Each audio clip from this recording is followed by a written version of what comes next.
El mundo natural es una fuente inagotable de sorpresas para quienes se atreven a conocerlo. Todas las especies poseen adaptaciones sorprendentes al medio que las rodea. Pero un grupo de animales logró una proeza singular. Mediante el vuelo, los murciélagos fueron los únicos mamíferos que consiguieron colonizar el aire. Un espacio que parecía exclusivo de aves, insectos y otros pocos organismos. En ocasiones, los murciélagos que vuelan son tantos que pueden ser detectados por radares a decenas de kilómetros.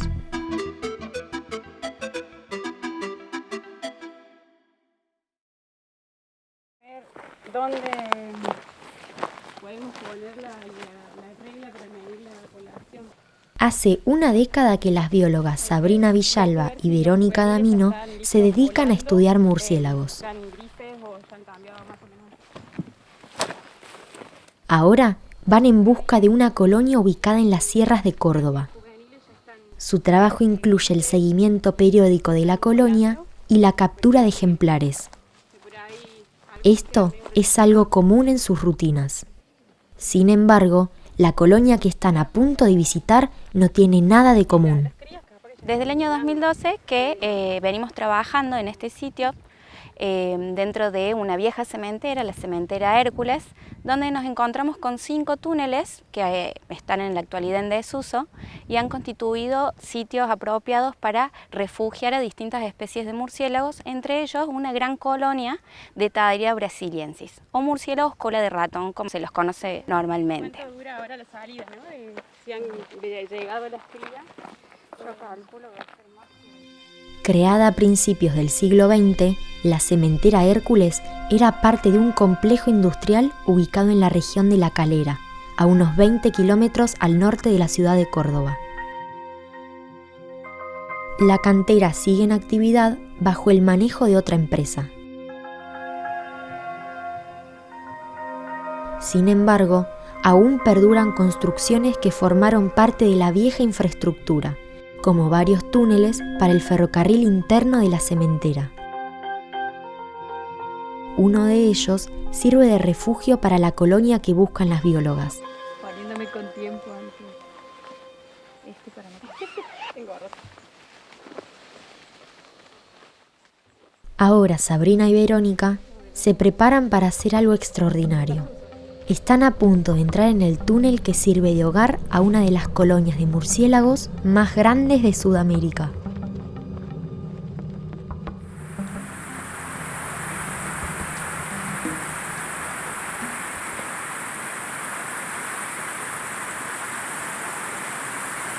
En este túnel de apenas 150 metros viven 1 millón de hembras de murciélago cola de ratón con sus crías. Esta especie es conocida por formar colonias maternales que pueden ser enormes. La concentración de animales es tan alta que el aire es apenas respirable. Fíjate que sí, ahí se ven algunas hembras bien marroncitas. Sí, y están como más claritos los juveniles, igual. Las hembras llegan cuando comienza la primavera y en diciembre paren a sus crías. Para poder amamantar, cada madre reconoce a su cachorro principalmente por el olor.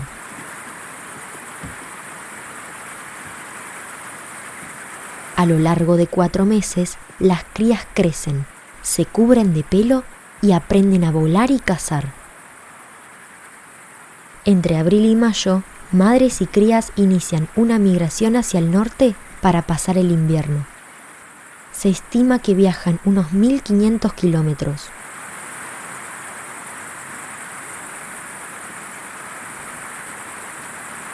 Las biólogas capturan algunos murciélagos para analizarlos más tarde. Parece juvenil, che. Está muy clarito. Según los relevamientos con vecinos de la zona, la colonia tiene al menos unos 40 años. Los murciélagos vuelven al túnel cada año para iniciar un nuevo ciclo de cría.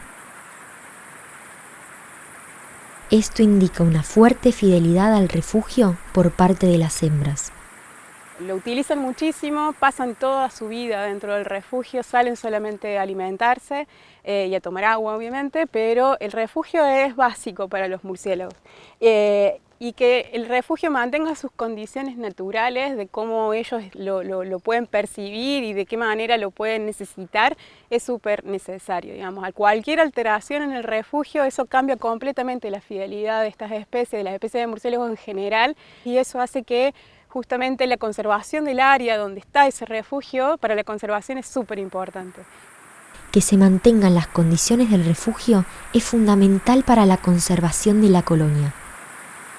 A su vez, la colonia es esencial para los ecosistemas de la región y también para sus pobladores. Las biólogas pesan, miden y examinan a los murciélagos capturados. 29,5. Estos datos sirven para tener una idea del estado general de la colonia. 43,9, sí. Entonces se ve que tiene el hueso completo, cerrado, osificado, y eso significa que es adulta. Es una hembra adulta. Vamos a ver si tiene las mamas que están activas, desarrolladas. Las hembras acaban de parir y ahora están amamantando a sus crías. Su demanda de energía es muy alta y deben comer todos los días para criar con éxito a sus cachorros. Muy fácilmente. Y tiene vagina cerrada. Una hembra en esta condición puede comer hasta el 70% de su peso cada noche. Son unos 8 gramos de polillas y otros insectos. Los murciélagos depredadores son importantes para mantener el equilibrio natural de los ecosistemas. Además, algunos de los insectos que consumen son plagas.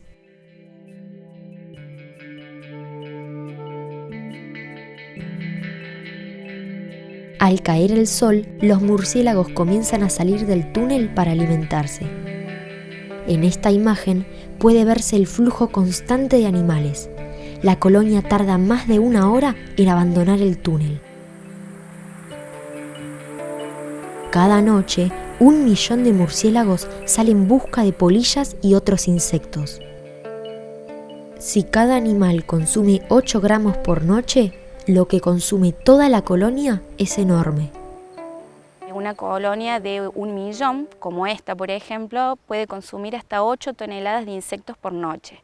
Estos insectos muchas veces son perjudiciales porque son potenciales plagas de cultivo o vectores de ciertas enfermedades que pueden afectar la salud del hombre.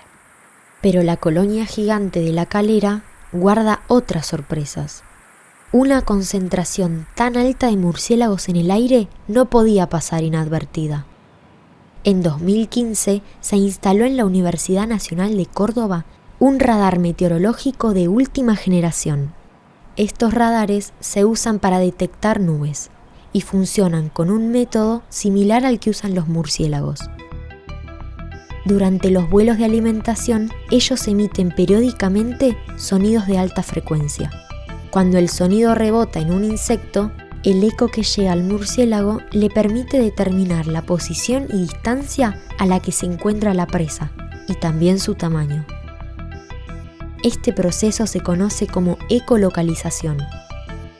De manera análoga, el radar emite ondas de radio de alta frecuencia y mediante el análisis del eco se puede determinar la posición, intensidad y altura de las nubes en un radio de 200 kilómetros.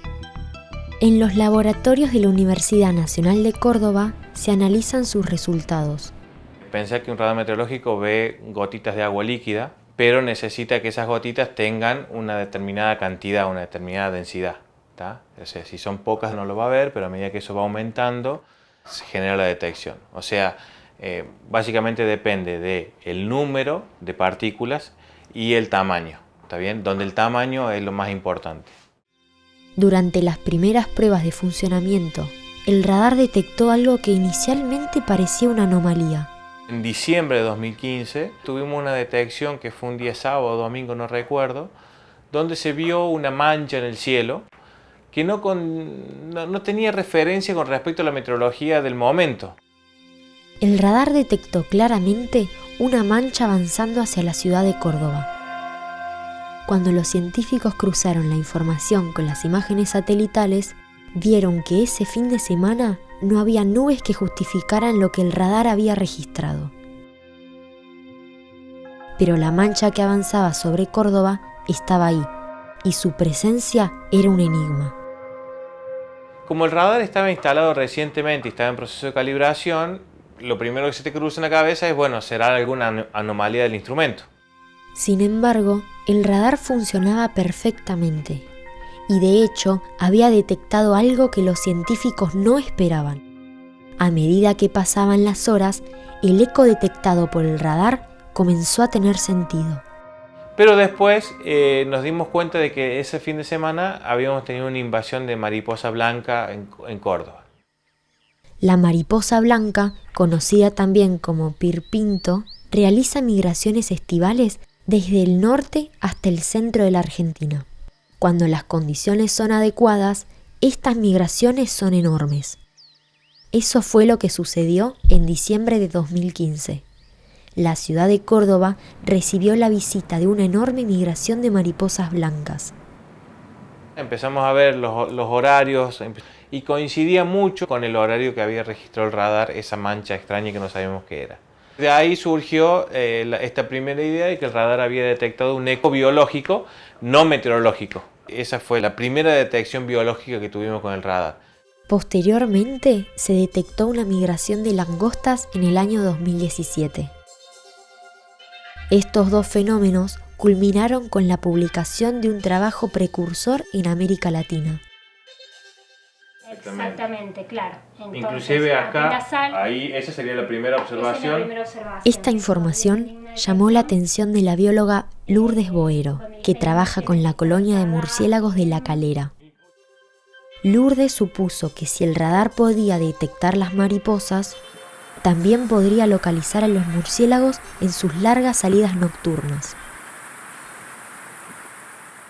De noche, esta colonia sale de manera masiva, es decir, de no salir ninguno a empezar a salir todos juntos, y estos murciélagos tienen una capacidad de acción amplia, es decir, que en sus búsquedas nocturnas se desplazan hasta 50 kilómetros ida y después regresan esa misma cantidad de kilómetros. Entonces, bueno, es muchísimo lo que se desplazan y a su vez también lo hacen a grandes altitudes, digamos. Lourdes se comunicó con Denis y lo puso al tanto de la colonia y su localización. La predicción de la bióloga era correcta. Como había ocurrido con las mariposas, una detección inesperada llamó la atención de Denis. Uno sabe más o menos cuál es el comportamiento de una nube sobre el radar. Entonces este era un comportamiento distinto al de una nube. Era un punto, donde ese punto se generaba un anillo. Entonces eso me llamó la atención y lo que hice fue empezar a ver días anteriores si se volvía a repetir el fenómeno. Y encontré que sí, que era un fenómeno que se repetía en un margen de tiempo muy corto, digamos, o sea, era alrededor de las 8, 8 y cuarto de la noche.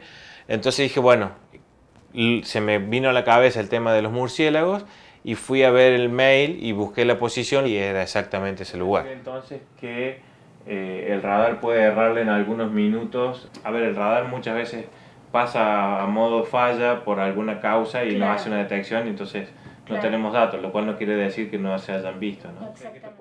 La información del radar, junto a los estudios de campo, permitieron analizar con detalle el comportamiento de los murciélagos. Hoy se conocen el horario de actividad, la altura que alcanzan y la variación estacional. Por otra parte, el radar abre nuevas oportunidades. Los registros servirán para asociar la actividad de los animales con datos climáticos y biológicos. Actualmente se está poniendo a punto para estimar el tamaño de la colonia. Esta información no solo tiene relevancia científica, también es importante para la conservación de los animales. Es una herramienta muy útil, digamos, para hacer un seguimiento de la colonia, ver si está pasando algo, si se está manteniendo constante, si está equilibrada o si está teniendo alguna alteración, digamos. Así que bueno, esperamos poder hacer ese tipo de de seguimiento que sea una herramienta también para la conservación. La colonia de La Calera es una de las más importantes a nivel nacional, pero no está exenta de problemas. Los murciélagos sufren muchas amenazas, desde la destrucción del hábitat hasta la disminución de sus presas por el uso de plaguicidas. Sin embargo, su principal problema es cultural. La principal amenaza es la convivencia con el humano y toda la problemática que tiene de mitos, leyendas y desconocimiento propio de las especies de murciélago. Se piensa que son todas iguales, que son todos feos, de que son rabiosos la mayoría, que contagian enfermedades, que son sucios, que son ruidosos, o sea, todas las problemáticas y cada nueva problemática que aparece se la adjudican a murciélagos y eso es una amenaza súper grande, que no se visualiza para nada. Esta es una de las principales cuestiones por la cual nosotros formamos el programa de conservación. Como parte del programa de conservación de murciélagos de la Argentina, Sabrina y sus compañeras desarrollan periódicamente actividades de educación ambiental. Es uno de los caminos para que la sociedad comience a valorar a los murciélagos. Pero esto no es suficiente. La colonia requiere también una conservación efectiva. En el 2012 se aprueba una resolución provincial que promueve la protección de la colonia y también de su hábitat. En el mismo año, dado la magnitud y su importancia, también la Red Latinoamericana y del Caribe para la conservación de los murciélagos la declaró como sitio de importancia para la conservación de los murciélagos. Por su parte, la empresa donde se ubica la colonia no realiza actividades que la pongan en riesgo. La conservación de la colonia de murciélagos cola de ratón de La Calera está en proceso. La suma de voluntades y el aporte de la sociedad serán claves para la supervivencia de esta especie extraordinaria de la biodiversidad argentina.